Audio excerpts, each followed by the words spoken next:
2022. France men won their first Grand Slam since 2010, England women won their first Grand Slam since last year, and Mario Ledesma got sacked by Argentina. But in amongst the Razzie discourse and the other Razzie discourse, this was a year in which some rugby was played by some people. So to celebrate the best of that rugby, it's time for this, the Squidge Rugby Team of the Year.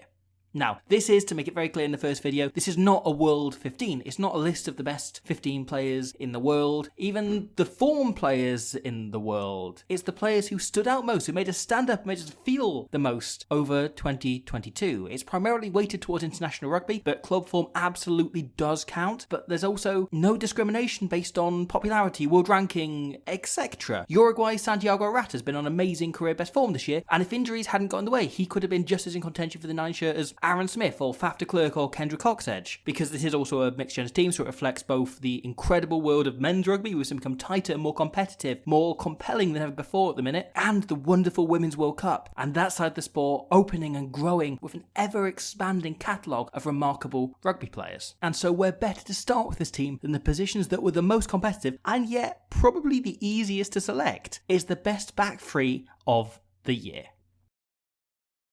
Ready yourself, because this might just be the first of many. It's pretty rare that a player comes along and before they've even turned 21, when they're basically still in nursery, you find yourself thinking, oh, they're going to be first choice for their country for what, a full decade at least? But Freddie Stewart is one such player, destined to lock down the England 15 shirt for a very long time to come. His breakthrough last year was breathtaking, faultless in every situation he found himself, looking like exactly what England needed of him in every game. But Stewart hasn't shown a single sign of second season syndrome, not a hint of that initial burst being merely form, whatever that means. Stewart's performances now, as a pretty seasoned international, are exactly the same as when they were a 2-cap rookie just bursting and brimming with confidence and vigour and wanting to do all of the stuff for his country. He's become the steadiest, most composed fullback in the world, possibly the best under the high ball as well, and given the England team, who were far from fired this season, a rock to rely on as well as a really regular source of tries, scoring more than anybody else for Eddie's Army this year. His imperious form carried over to Leicester as well, playing 20 games for his boyhood club last season, even alongside his England commitments, and becoming a crucial cog that helped them win their first premiership in almost a decade. Freddie Stewart is going to be England's fullback for probably the next decade. And I'd wager not only are Leicester probably going to win a few more premierships in that time if he's still there, I'd be very, very surprised if he doesn't crop up in this team a fair few times over those next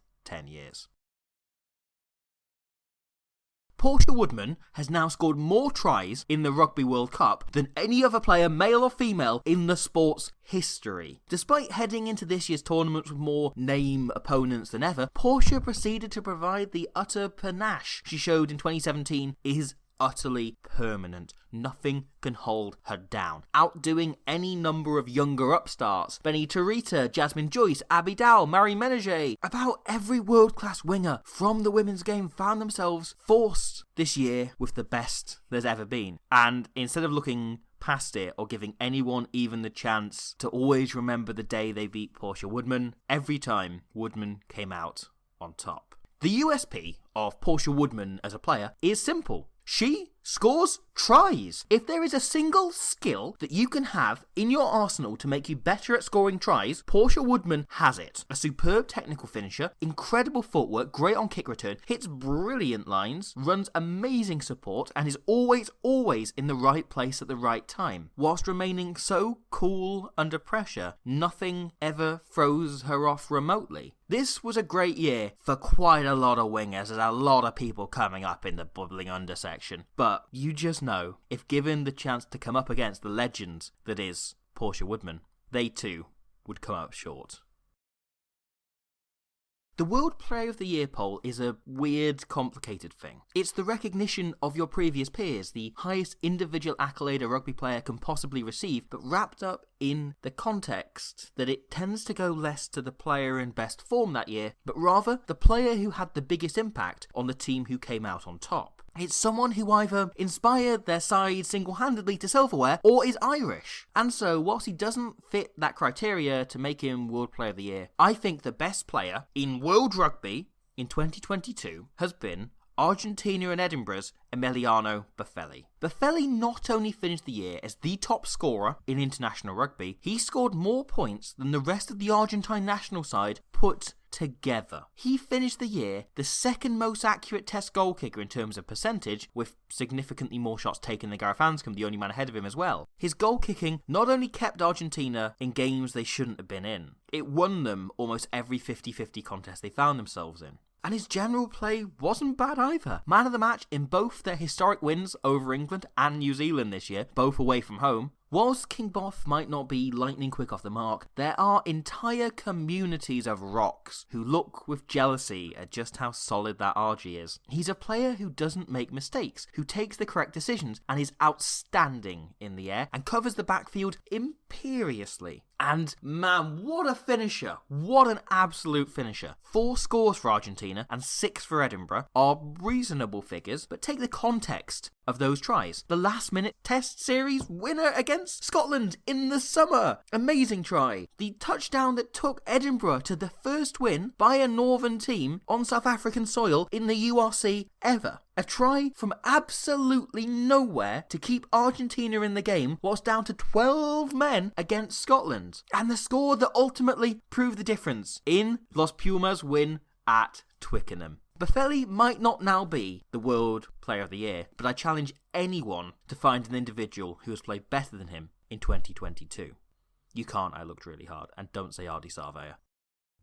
The final 3 pick themselves, but that doesn't mean the list of contenders wasn't almost endless. If this was a men's only list, Darcy Graham may just have snuck in on the wing after some career best form for Scotland and Edinburgh, beating more defenders than anyone else in World Rugby this year and scoring more tries than any other Scot. If it was women's only side, there'd be a hell of a lot of other contenders. Paige Farries of Canada was brilliantly sharp. Bian Charita had a hell of a breakthrough season, bursting onto the scene with 3 tries against the top team in the world in 2 games. She was just outstanding, such a danger player for Australia. Abby Dow was at her absolute game-breaking best, both sides of her horrific injury in the middle of the year. Ruby Tui took to 15s like the world's smoothest, funnest, bestest duck to the world's loveliest, nicest, warmest pool of water. And whilst Ireland didn't make it to the World Cup, Amy Lee Murphy-Crowe was such a standout for them this year. 4 names powering a 4-quadrant danger on attack. Damien Penno should also count himself very unlucky not to nab a spot in this team after another year of angrily scoring endless tries. He was absolutely brilliant, would have been very deserving, as was Marika Korombete, who remains an utter bullshit cheat code player who can keep his team in a game that they shouldn't be in simply by touching the ball. He's magic and unreal. Curtly Arrington was outstanding for the Box, taking every chance, both to play and then, when chances arose in games, to score. Absolutely brilliant. Will Jordan was unlucky with injuries but could have retained his spot from last year's team if he'd had a few more chances to make the kind of game-breaking performances he was giving. Whilst Italy's Monty Ioane and Eduardo Padovani both had great years for very different reasons. Defenders quaking at Ioane but own teammates reassured by Padovani's reliability. However, I also want to mention Portuguese pair Rafael Storti and Rodrigo Marta, both outstanding youngsters, 22 and 23 respectively, who complement each other perfectly. Storti is an excellent, intelligent winger who is unbelievable under the high ball and has torn it up since earning his first pro contract in France, whilst Marta is a proper try scorer, running in 7 scores in 8 games this year, including 1 in either of their games against Georgia and a brace against Italy this summer. At fullback, meanwhile, I've rarely felt more proud of my favourite child, Billy LaRue, than this year. The guy playing unbelievable rugby to get the Springboks playing some of their best attacking rugby under Erasmus and Nainover. Chile's Santiago Vivea was phenomenal, absolutely unreal in their qualifying campaign and beyond. Scoring tries, kicking goals, near flawless all-round player. I'm such a fan of this guy. I'm so excited to see him play in the World Cup next year. He's just brilliant. Hugo Keenan was exceptional for Ireland. He's the most reliable pair of hands this side of Stewart, an intelligent footballer who probably dreams of backfield cover and manifests that perfection into his day-to-day life. He would have been such a deserving pick at 15, but there can be no better place to finish in this team than with World Rugby's Breakthrough Player of the Year, Anish Kapoor, a being of pure starlight, sniping through gaps and scoring tries that brought a team on the up to life. Do you like rugby values? I love rugby values. Well, then you'll love all of the videos celebrating the more rugby people that do the... Basically, there's going to be one every day for the rest of this week. Going over the most values. By each position. So, starting with back three today, obviously, then the centres tomorrow, half back the day after, front row the day after, second row the day after, and then back three, finally, the day after that. They're all coming very, very soon. Please enjoy this moment of the year as well back. There's loads of stuff coming. There'll be stuff in January. There's stuff all around the channel. Please go and have a poke around, and we'll see you very soon for more rugby. Why they'd love him down in Toulouse. He's their kind of player. They are, and I dare say they got him at a good fee. I can imagine that he could probably double his fee after this performance. Well, Wales lose a second successive Six Nations match at the Principality for the first time in 16 years. And Wales' run of 16 wins in a row against the Azzurri comes to an end. And Italy go one better than the 18-all draw they managed here in 2006.